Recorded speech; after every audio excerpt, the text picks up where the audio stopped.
The Buddhist sermon for today is given by the Venerable Beragama Piyarathana Thera.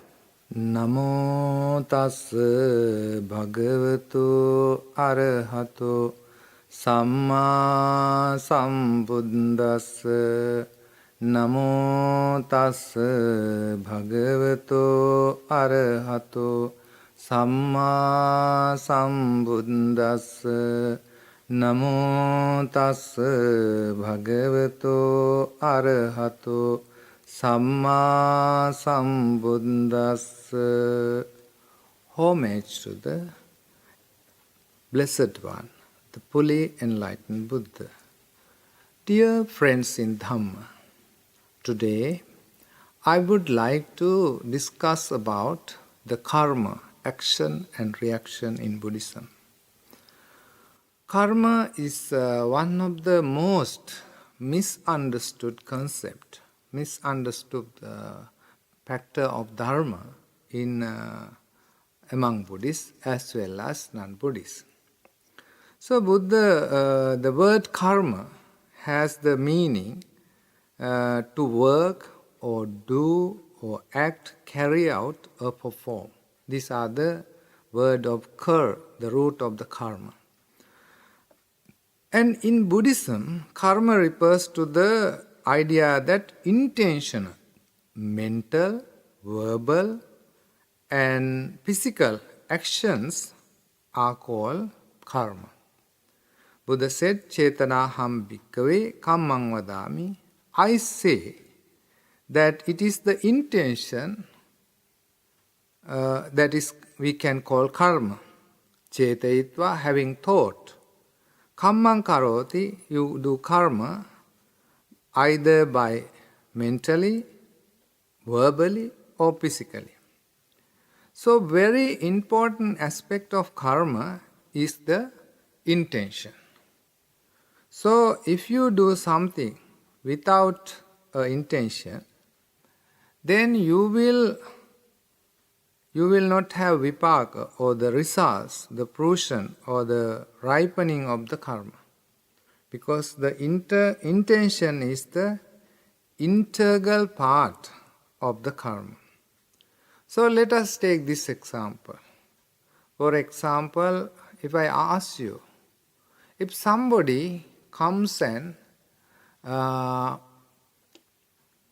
cut somebody's body with a knife, is it a bad karma or good karma?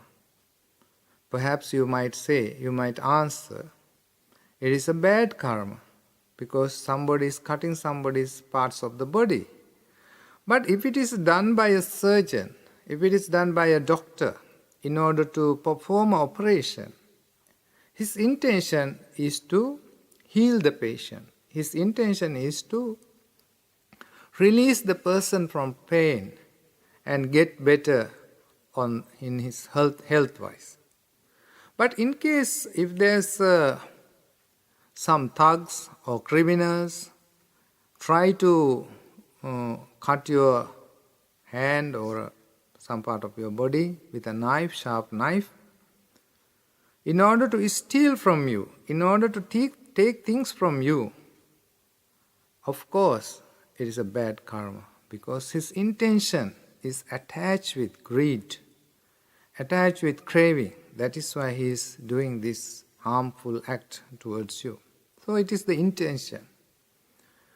So you might think karma, some people think karma is stored somewhere in the universe, somebody is recording it. No, karma is aspect of your consciousness. Karma is not something outside from consciousness. It is within your consciousness. It is within your mind. You know, when you start to do things, you are habitually trying to do things, and it becomes part of your character. Let's say you have a great desire, great craving for some food, then you want to eat it every day. So the craving will increase. Gradually, it becomes a habit. Habit become a karma. Habit become your part of life. So it is all mental. The aspects of the karma is experienced by mentally. Let's say you are walking on the road and you saw one person with a wheelchair and he's trying to go uphill in the road and it's difficult for him, he doesn't have enough strength and energy. You go and push his wheelchair so that he can go easily and nicely to his journey, or on the way, halfway you help him on the uphill. And he was very happy. But nonetheless, he did not thank you. He doesn't say a word, but he goes away. But still you feel that you have done a good thing and you feel positive about it. You feel very happy about it. Even you might go home and tell your friends or parents or that you help such a man, and you know that the karmic results you can experience here and now. So vipaka is the consequences or the results of such action. If something bad happens, they say it's my bad karma. Normally the misunderstanding we have in our society, if something bad happens, we always debit this bad thing happened to the karmic account. But actually it should be mentioned, we should say like this, it is the vipaka of my bad karma. It is the result of my bad karma. It is not my bad karma, it is the result. I am experiencing the results of my bad karma. But people say always it is my bad karma. And also, if I am experiencing bad karma, bad vipaka, I have committed a bad karma before. As a result of that bad karma, I am experiencing this bad result. The misunderstanding we are having in the society is called everything that happens to us due to ethical, unethical deeds we did in the past. This is the great misunderstanding we are having about karma. Because everything happened to us is due to past karma, ethical, unethical deeds of our past karma. This is very dangerous misunderstanding. This causes very harmful situation because if you think that everything happens to you is due to bad karma, then you don't have free will. In Buddhism, the ability to think freely, the ability to take decisions and carry out, execute these deeds is one of the very important aspects in Buddhism. So, how did the Buddha get this knowledge about karma? In the evening, when he was sitting under the Bodhi tree before his enlightenment, he went to many layers of different levels of meditation. And he reached different jhanas, the many mental higher level of tranquility in his mind. When he is having this tranquility, he experienced Trivijja or Tevijja. This Trivijja is called Pubbē Nivāsānussati Jnana and Chutupada Jnana and Asavakya Jnana. These are the very unique, special knowledges he realized under the Bodhi tree when he was about to gain enlightenment, about to become a Buddha. So the first one is, he saw his all previous lives he lived. 1 life, 10 lives, 100 lives. He was a king, he was a prince, he was a farmer, he was a normal man. So he was born there, born here. He could retrieve, he could go back and see all his previous lives. This is called Pubbē Nivāsānussati Jnana. He reached this, he attained this wisdom before his enlightenment. Then the second knowledge he had is called Chutu Upadana, that passing away and arising of beings. Now, if you look at the world, there are thousands of people, thousands of animals, various kinds, species, and so they will die and reborn somewhere. So Buddha could see them. They are passing away and arising somewhere else, or reborning again somewhere else. So Buddha see why these rebirths are happening. The main reason for rebirth is his previous karma, accumulation of good and bad deeds. So then the third knowledge he had is called asavakya, the destruction of the defilements. So these are Pubbe Ananusiti. These are the new wisdoms he gained, never heard before. For the first time he experienced these three wisdoms. So these wisdoms help him to gain the knowledge of karma. And he said, I am explaining this karma based on my own personal experience. It is not something speculative. It is not something absolute. It is something practical. It is something happening and something relevant and relevant to our life.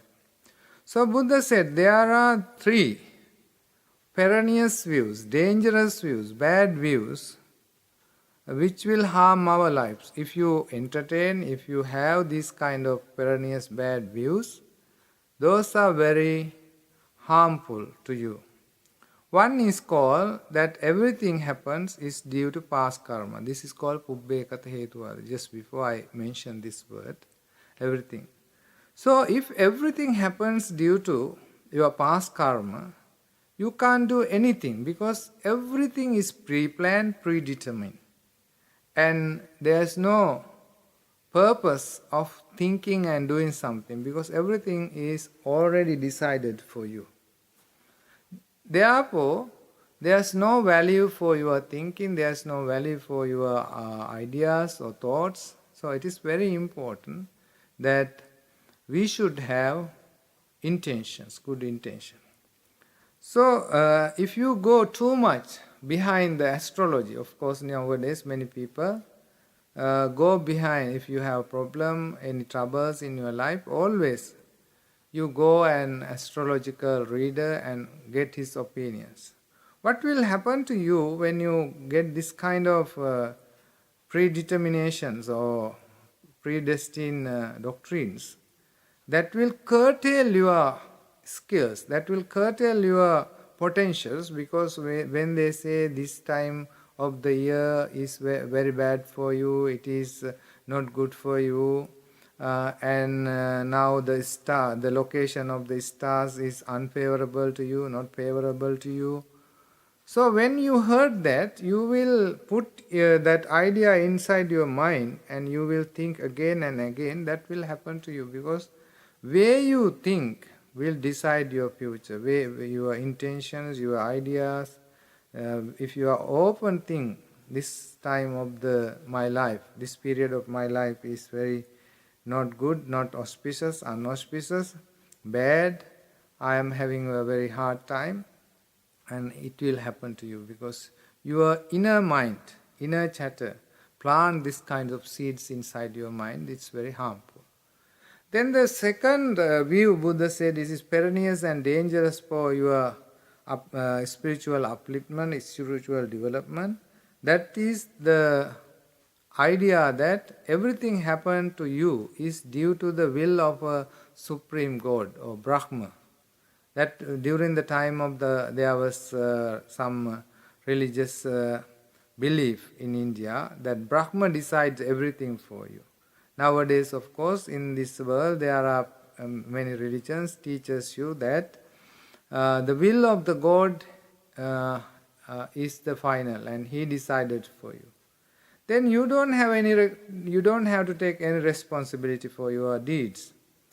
And also, finally, if the God decides you to send you to the hell or heaven, that is also the will of the God. It's not your. You don't need to take responsibility of anything because that is the will of the God. So therefore, Buddha said this is a perilous and bad, wicked view that will harmful to your spiritual development. Because everything you do is your responsibility, not someone's or somebody's responsibility. Then the third belief that is harm and perilous to us is that everything that happens is without a cause, without a reason. So this also very bad type of thinking, very dangerous and kind of thinking, because you don't take the responsibility of your actions. The importance of understanding karma is very important, because we can take the responsibility, and because you will, if you do bad, you will receive bad results, and if you do good, you will get good results. Therefore, this will encourage you to to do good things. So, therefore, karma is not a determination. It's not a something like everything is determined. Karma, in Buddhist sense, you can change karma, you can amend karma, you can reduce the effects of the bad karma. That is the very important thing we need to understand. So, for example, when our day-to-day life, if somebody gets cancer or some other disease, we always try to justify that maybe it is due to bad karma of him or her. But in the Girimananda Sutta, Buddha explained that there are many reasons that we get sickness. One is called the imbalance of humors, or imbalance of bile, imbalance of phlegm, imbalance of air movements in our body, or imbalance of the seasonal changes, or any other unseen reasons, or having a very bad lifestyles or wrong lifestyles, such as overeating, no exercises, no proper sleep. So there are so many reasons explained in Buddhism that for you get sickness. And one of the out of these so many reasons, one of the reason is called karma vipaka abhata. Karma can also cause some kind of sickness. And also we have to remember that when our life, we have so many incidents happening us. So we don't try to give everything to the karma. In Buddhism there are many laws, physical laws explained in Buddhism: Uttu niyama, bija niyama, dhamma niyama, and kamma niyama. These are some reasons explained in Buddhism that there are seasonal changes. For example, we had a tsunami in 2004. Some people say it is due to the bad karma of the people who were living around the coastal area. They have passed away due to the tsunami. But Buddha said that there are seasonal changes such as flooding, earthquakes, or any storms, hurricanes, or these kinds of mudslidings.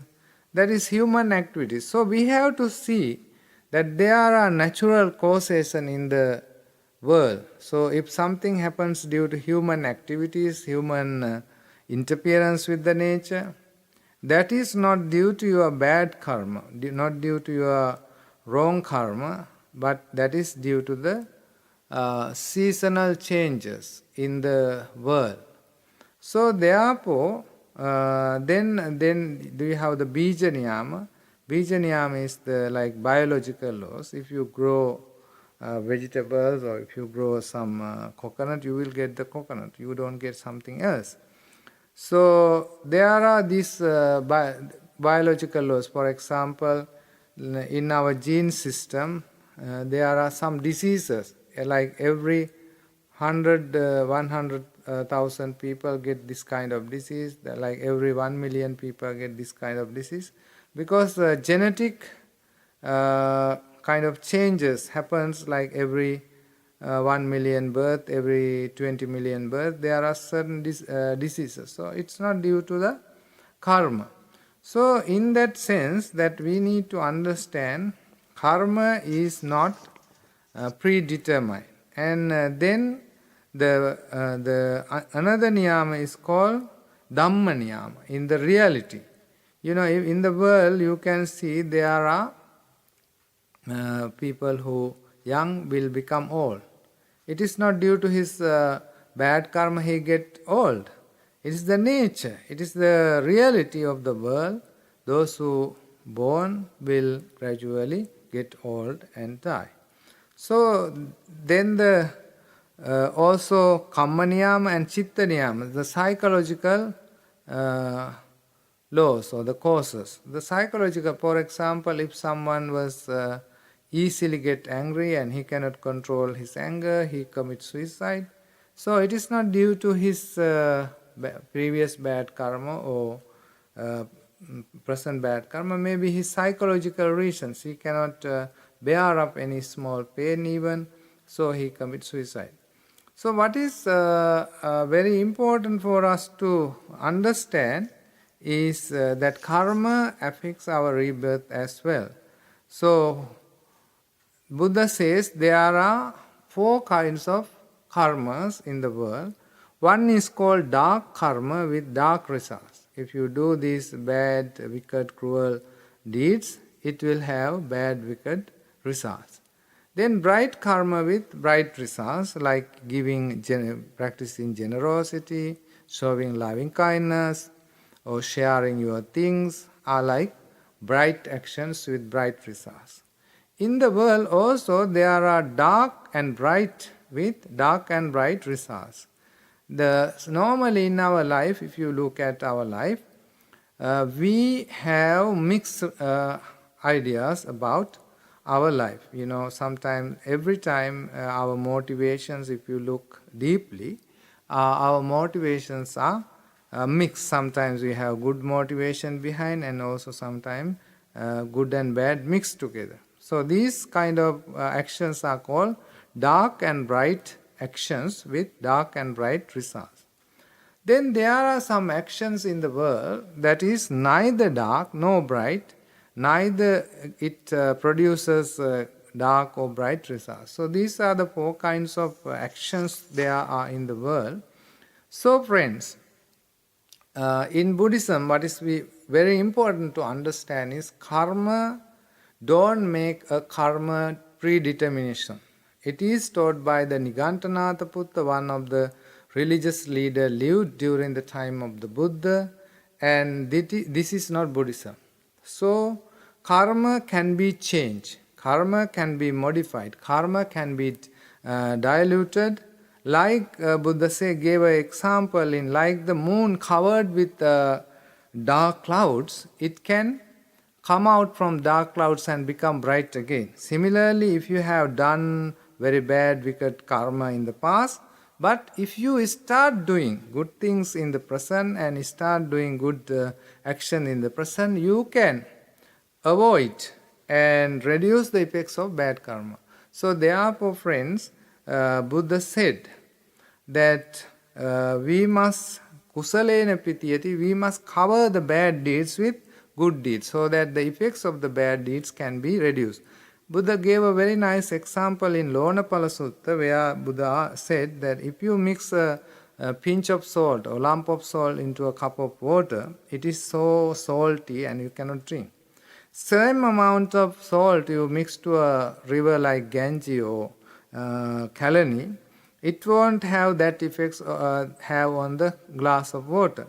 So similarly, if a person doing very bad things every day, and if he has done a very small good thing, the effects of good thing cannot have effects. But if a person is doing many good things every day, his behavior is good, his character is good, and accidentally or he made some bad deeds, the effects of his bad deed will be reduced because he has done so much good things in his continuously in his life. So therefore, friends, karma is something you can change, something you can amend, something you can reduce the effects of it. So try to. You don't regret about the past. Okay, I have done this bad thing, I have done that bad thing. But from present moment onwards, you can change yourself and change to better life. That is why Angulimala could became a Arahant, because he didn't think about the bad things he did. He started fresh and had a good spiritual life. From the day onwards, he became a monk. So therefore, friends, let us do many good things. May the Buddha, Dhamma and Sangha guide you, protect you and bless you. Namo Buddhaya.